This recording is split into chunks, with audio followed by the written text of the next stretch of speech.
I want recovery and addiction seen in a different light than the kind of either glamorized or exaggerated kind of way that it's so often depicted. That's kind of it. I just really am grateful and thankful for all of you guys for doing this. I appreciate it. All right. We'll send you a bill.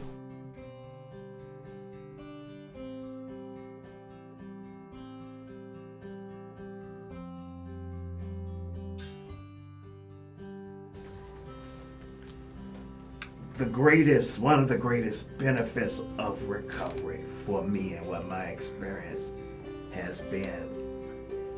In the beginning, it starts being about me and I benefit from it.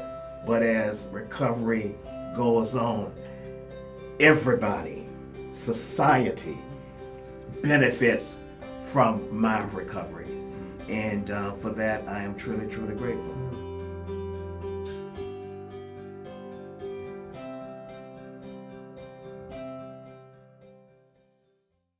Like, I lived almost 30 years using, so I didn't know how to live.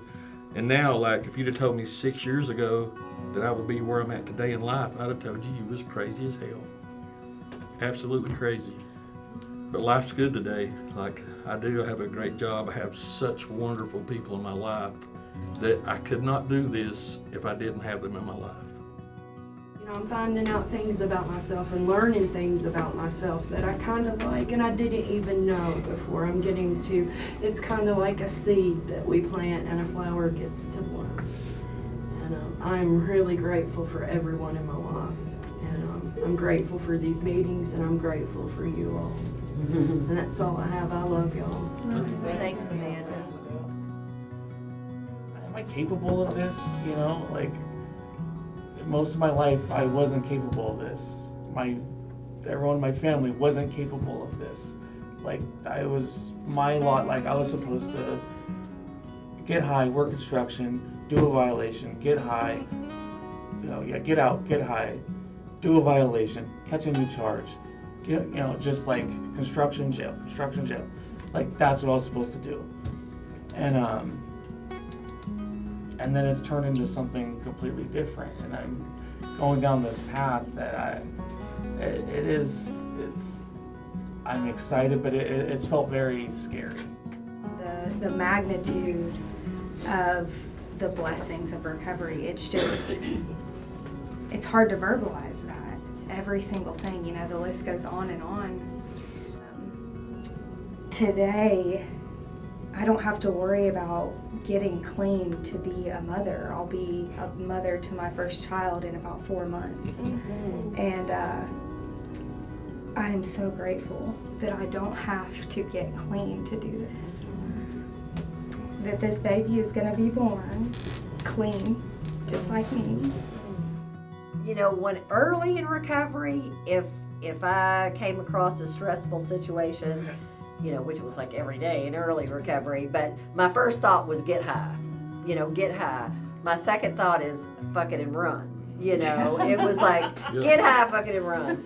And now those don't even cross my mind as solutions to, life issues, life on life terms. It doesn't even cross my mind as an option, I'm Stanley Williams, and I am a human being. I'm a son, I'm a brother, I'm a pretty good friend, and for the most part, an all-around good guy. So I'm Dottie Green. I am an associate professor in the Department of Social Work at ETSU. I have a PhD from the University of Utah and a master's in social work from the University of North Carolina at Chapel Hill. I'm Stanley Williams. I'm a person in long-term recovery. And I'm also a person in long-term recovery from addiction. I view stigma mostly as a result of ignorance. I think also it's affected by what we perceive because of what we have been taught or what we see. when it comes to substance abuse and addiction? Well, it's really the media and social media are, I mean, it's really harmful to people in recovery. And I'll give you an example of what I mean. A lot of people like me, for example, that have been in recovery for many years, have been contributing, you know, members of society in really positive ways. A lot of times what happens is after people get into recovery and, you know, they change their lives and go back to school, do all these great things, they stop sharing that they're a person in recovery because of fear of the stigma. It's almost as if there's an exponential effect. 3 people can be in a meeting, but actually with all that's affected, it's more like 15 or 20.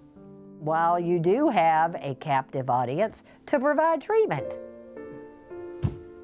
I mean, it's like a no-brainer to me. And I usually try to think of it as not only the extra people that are closest to us or know us, but the ones that don't, that are out there that still benefit from us being in recovery. I mean, the data is there, the research is there to show the value of prevention and treatment services, but we ignore it, and I think a lot of that is because of the stigma associated with addiction.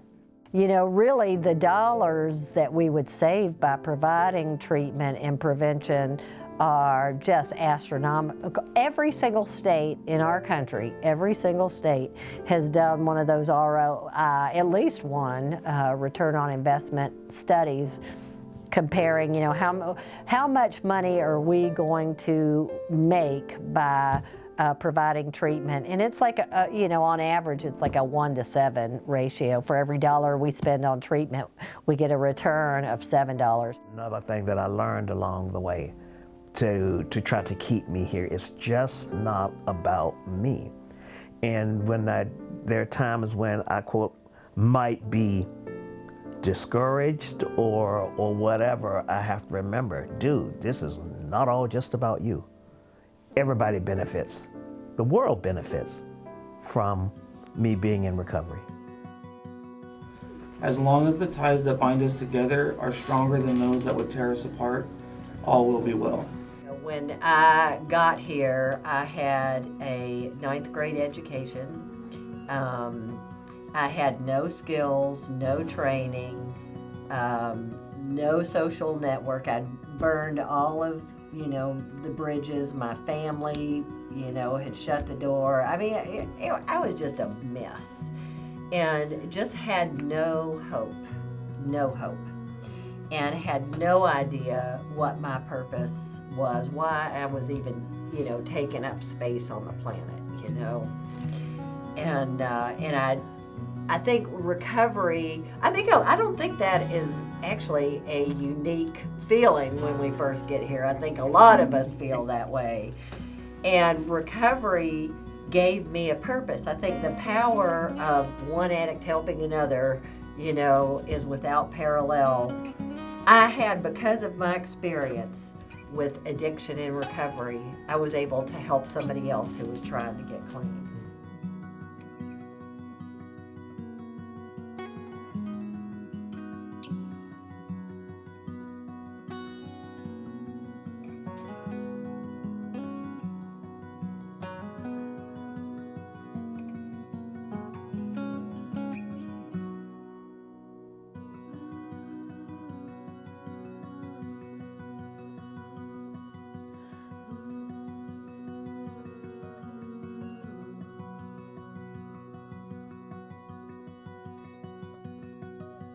God, grant us the serenity to accept the things we cannot change, the courage to change the things we can, and the wisdom to know the difference, just for today.